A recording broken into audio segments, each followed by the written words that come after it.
Hi, I'm Matthew Goldstein, Chancellor of the City University of New York. Welcome to this special edition of CUNY Honors.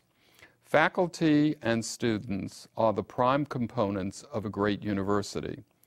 The interaction of these two groups allows for a university that is expansive, a university that makes important contributions to the world we live in.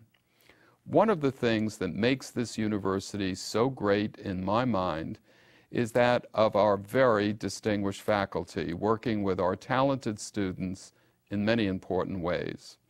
Joining us are examples of prominent members of our faculty and examples of our outstanding students. All of our guests are emblematic of that very basic theme, a distinguished faculty and a relationship with the student they nurture. I'd like to introduce Professor Jill Barganetti, Professor of Biological Sciences at Hunter College, where she has taught since 1994. Dr. Barganetti's research is on cell life and how it is regulated by the tumor suppressor protein p53.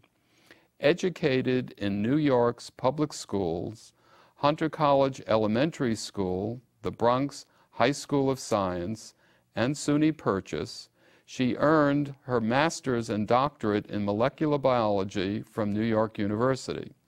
Dr. Barganetti is the recipient of a United States Presidential Early Career Award, to name only one of many awards she has received. Dr. Barganetti shares her students' passion for the laboratory experiences.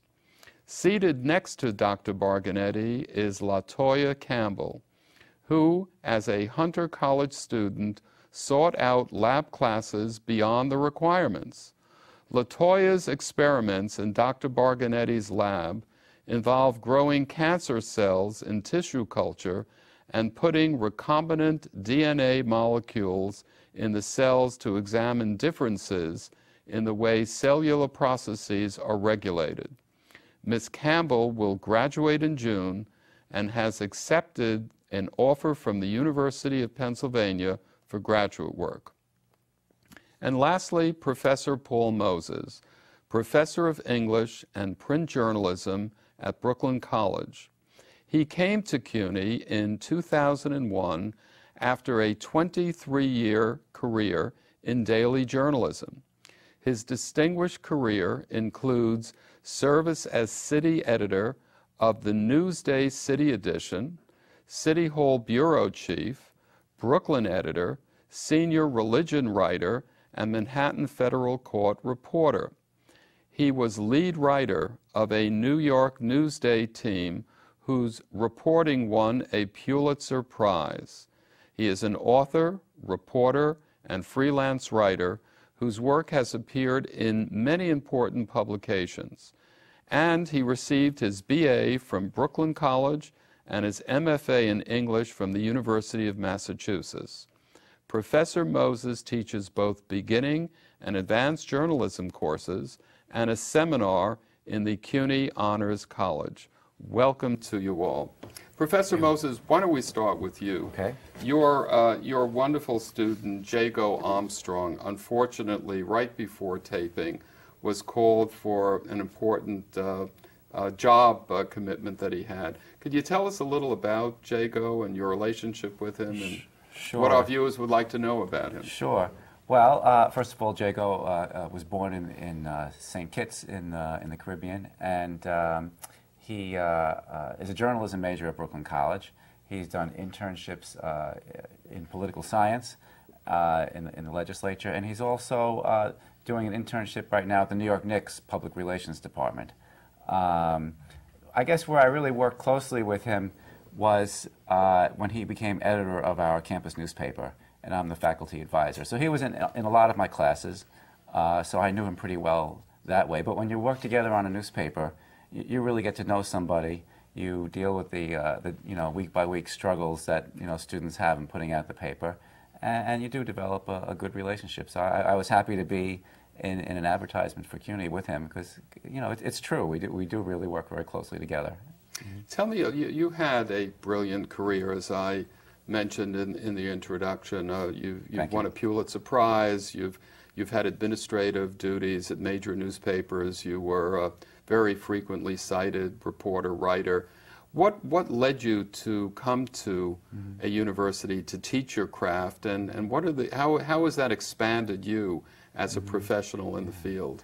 You know, when I was city editor at Newsday, the part of the job I always liked best was working with young reporters and interns. So now my job is really to do that all the time. I really enjoy working with the students.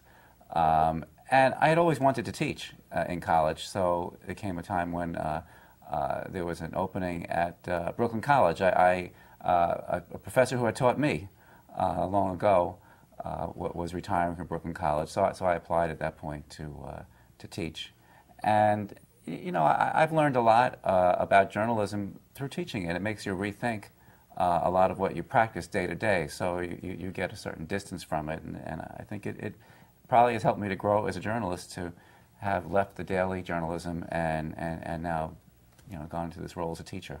Well, we're delighted in the university that you accepted our invitation to teach, and in a moment I'd like to come back to you and talk to you about the new School of Journalism that we're going to launch in May at the university. Jill Barganetti, you are a really prominent scientist, winner of the United States Presidential Award for Young Scientists. Tell us what it's like to do the kind of work. What sort of drives you? What excites you about your work? What is it that you love? And obviously that passion gets translated to all the wonderful students that are drawn to you. I think what excites me the most is being able to answer questions that nobody's answered before. You know, you ask a question, you're looking for an answer, and you figure something out, and you realize you're the first one to know that, and you're going to start telling other people, and it's very exciting. Do you get those eurekas a lot in the laboratory? Unexpected they're things? They're slow in coming, but they do come, and usually they come in the form of hypotheses that are disproven because you think something is one way and it really is not, and you realize it's absolutely nothing like what you thought it was going to be, and you have to figure out what's going on. So you have to ask yet another question, so that it comes in little pieces. But I think by asking the questions, you do begin to find the answers, and so I try to teach the students to ask the questions. And sometimes I forget that we're supposed to ask the questions. And then my students come back to me and say, well, I think that we need to ask this question, which Latoya just did recently. And I remember that I'm teaching them to ask the questions. And so, you know, I.I. Rabi's mother, the great physicist that had a brilliant career at Columbia University, when he would come home, his mother would not say, "What did you learn today, Isabel?" But did you ask good questions? So asking good questions really is so prominent and so important in doing good science. Latoya, you're an undergraduate student. Yes. And you're the only undergraduate student of all the students that are in Professor Barganetti's laboratory. How did you get to that esteemed and exalted position? It's a long road. I actually had a job.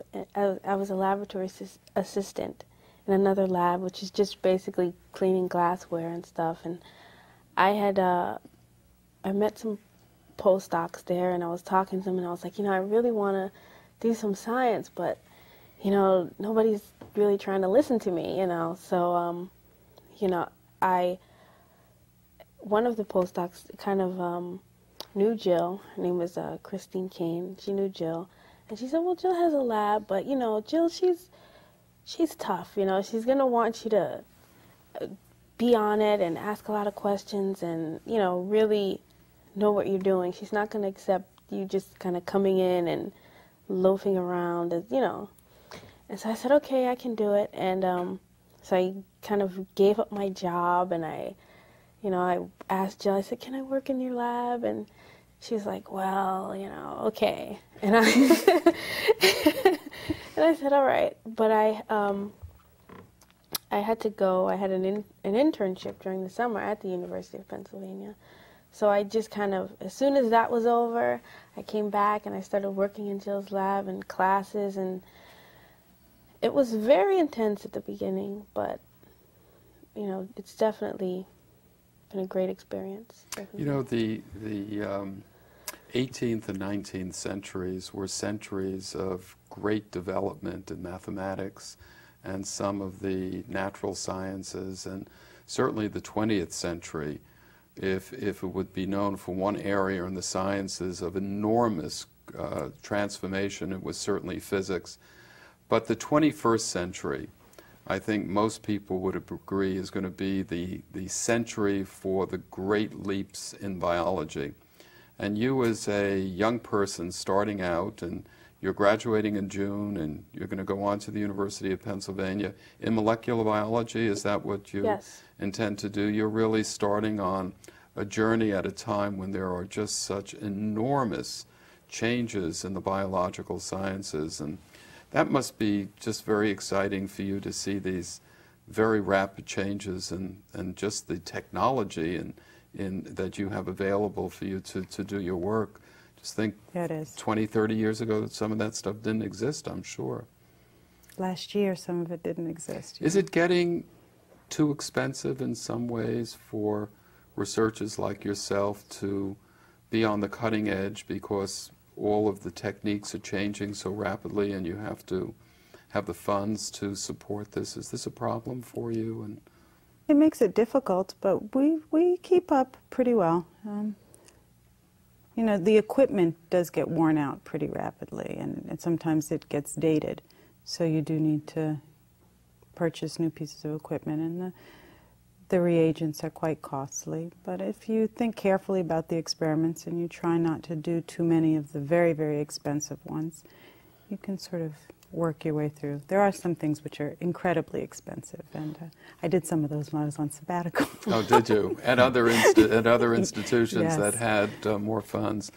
Paul Moses, talk to our audience about the newly launched, or almost newly launched, Graduate School of Journalism.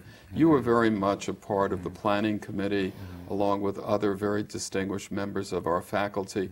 Can you tell our viewers in briefly what it is that the school is going to do that differentiates itself, and why you think this is a great new opportunity for the university?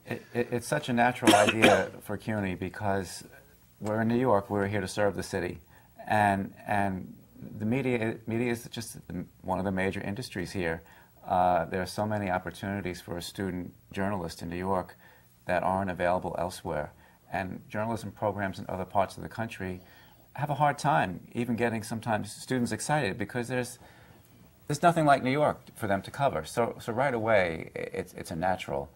But CUNY is also in a position to train a diverse workforce that's very much in demand in journalism nowadays. So we can really make a contribution to the industry in CUNY. And we have journalism programs around the university that taken together can give a lot of resources to the graduate school also. So I think it's going to be a great thing, and the other faculty members who are involved are very, very excited about it and happy that it's moving ahead. Yeah, this was when I became chancellor. This is one of the three new schools that I wanted to establish, the other two being the Honors College and the School of Professional Studies, and I'm just so delighted that we're able to launch this.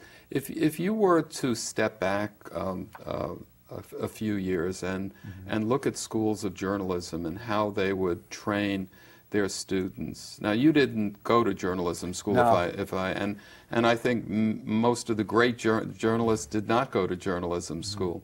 But how would we be training the journalists for the next, the next round of graduates in a way different than perhaps we would have trained them 20 years ago or 30 years ago? Well, I think the first step, as always, is to make sure the students really write well and report well. So those basics are very important. But we want them to understand, the complex issues so that they can report on them.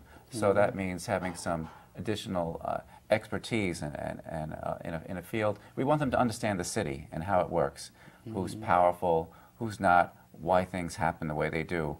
So we've kind of got this concept of urban journalism. We want them to get out into the neighborhoods. We want them to get into immigrant communities and understand how they work and how to write about them with real depth and understanding. So I guess it all comes under this umbrella of what we're calling urban journalism. I think that will make the program distinctive from others. And I think it'll train reporters who will be in demand in the field. And other than local and community newspapers, the major newspapers in the city today, the New York Times, the Daily News, the New York Post, Newsday, the Sun, the Observer, those are the ones that people, would those major news outlets really see the kind of student that we are hoping to train as a valuable asset for them to look to hire? And I think they would. I think they would definitely at first be interested in interns from our program, because they already are. And it's tough to walk out of college into one of the New York papers, because they're all among the biggest papers in the country. But a few years down the line, as they get experience, and I think they would definitely be welcomed in the biggest papers, yes. And as I said, there's a real need in the news business for a diverse workforce, because you can't really cover a community unless you understand it. So I think we could make a particular contribution there. And your student Jago, I think you mentioned right before our taping, is going to be applying to the new school. That's wonderful. That's right. Yes, he's very interested in it. That's great. Yeah. Latoya, tell me about your research. Do you have an actual set of experiments that you have ownership for in Professor Boganetti's laboratory? Yes, I do. And tell me in ways that I can understand and our audience can understand what those experiments are about. So what Jill's lab really focuses on is understanding the tumor suppressor protein P53. So we have proteins in our cells that kind of stop them from growing and cycling if there's DNA damage. And when we get cancer, it means that there's something going wrong with these proteins that are supposed to stop the growth of our cells when there's damage. And what I've been working on is trying to find out how one of these particular proteins, P53, which is very essential in halting cell growth and DNA repair, how it is inactivated in a particular lymphoma cell line. And I've been using an experiment where I kind of insert DNA into human cells and then kind of look for activity, you know. So we use a lot of reporter systems, meaning once I put these proteins in, how can I measure if there is activity? So we use a kind of light-based system. So we have a firefly substrate, so you know fireflies glow, and we can add the substrate, and the light kind of flashes, and we have a machine that measures it and measures intensity and can give you readings, and from there you can calculate how much activity you have. So that's what I have been working on specifically, and I mean it's going great. We're getting some interesting results here, and I'm just excited that I'm getting to be on my first paper with Jill, and our experiments, I think, really are getting at a larger question of how cancer develops, how cells work in general, and I think she's really onto something. You know, I think she's really, really great. So. Jill, you set the tone, obviously, in the direction for the research. This is your lab. You're the real driver here with the ideas and so forth. Suppose one of your students comes upon something that is really interesting to, say, Latoya, comes upon something that's a little off the mainstream of what you want to do. How do you reconcile giving the student the encouragement to follow their intuition, their gut, but yet keep them on track with respect to what you hope to accomplish? Are those tensions there? Sometimes you really have to have that discipline to keep people very much on track, or do you give them some latitude? I do try to keep people on track within the projects that are funded by the grant applications that have been written. But within that, as they ask the questions and begin to see answers, if they have other things that they're questioning that are related, a lot of my students will try a little something sort of on the side while they've got this thing going. Then they'll email me a result or say, I saw this. But we do try to stay focused on whatever the first question was, but very often they come to me with ideas, and the result will take you to the next experiment. So you design these experiments in the grant application, but you don't always follow all of them, because once you test one hypothesis, it may be disproven, so you have to figure out what's the next way to go. And very often the students are the ones who see that something isn't quite the way we thought it was going to be. They also are the ones, you know, on the front lines with the experiments and realizing which reagents work, which reagents don't work, what's going wrong, which machine is broken. Right. They're doing all that work, so I really have to listen to what they're saying and what they're seeing for me to think about it. And the more they can bring to me about what they're doing and what they're seeing, the more I can help them and the more we can work together. So really this idea of meeting of minds happens when the student is bringing you ideas and, you know, you work together. And I definitely have had a number of students who have helped to jumpstart me in a lot of different ways. Do you spend a lot of time chasing money for your lab? Yes. And is that becoming more and more of a burden and more of your time as you bring in more students and you need more resources to do the things that you have to do? It's pretty much a constant, but it's a large responsibility, because if you want to keep the lab, you know, at a certain level with a certain number of students, you have to keep writing those grant applications and you have to keep getting the funds, otherwise you can't support the reagents or the people or everything. Paul Moses, can you teach writing? If someone comes in and is really not a very gifted writer, can you as a professor of journalism get them at the end of a period of time to really be working and writing at the level that you hope them to be? Yeah, you know, it seems to work. You're never sure just whether you did something or whether the students just got it on their own, but they do improve and can become good and professional quality writers. And you see it happen. They come in, you know, to journalism usually as sophomores, and they really can get things published in newspapers and do. So you just keep showing how to do it and urging, you know, students to read and look closely how others do it, and it happens. The students sometimes students will change quite a bit in a short amount of time. So I guess we are teaching it, but you don't always know when precisely it is that that it really works. But one of the things that I hear, and I think probably we all hear, when we're speaking to employers and when people hear you're an educator and so forth, is that writing today is, from abysmal and horrific to, not what it should be.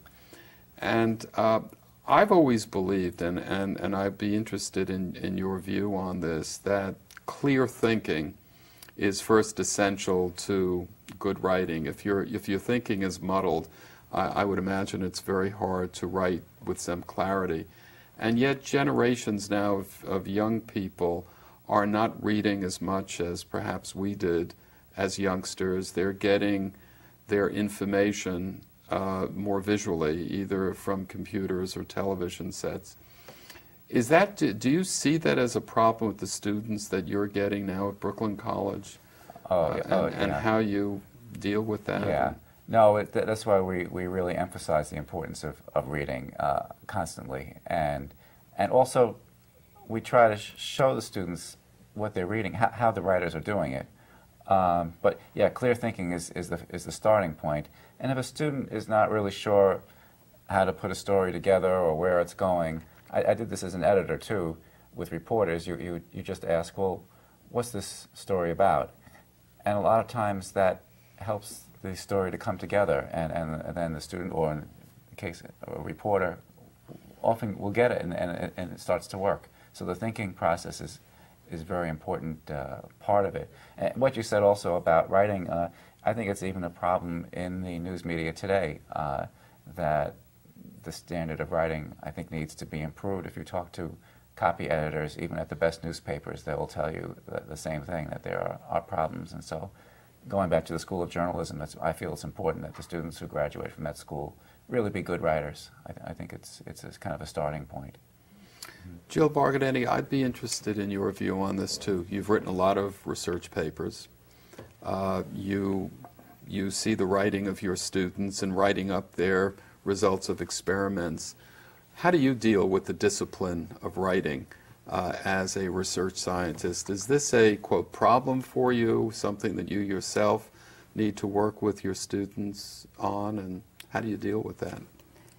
It's a difficult area. Some students come to the lab with a lot of writing skills, but at different levels, you know, you have to work with different students in different ways. So I get the writing samples, and then we just go back and forth from the pieces of work. This idea of what are you trying to say is a great one, and trying to get them to think clearly so that they can get those words on paper. But there's some students who never really get that writing knack in science and struggle all the way along, and a lot of scientists who just struggle with writing. It's not something that is taught in a class in science. We don't have a full course in science writing. So we all come to it bit by bit. So it is a struggle. You know, this has been a fascinating half hour for me.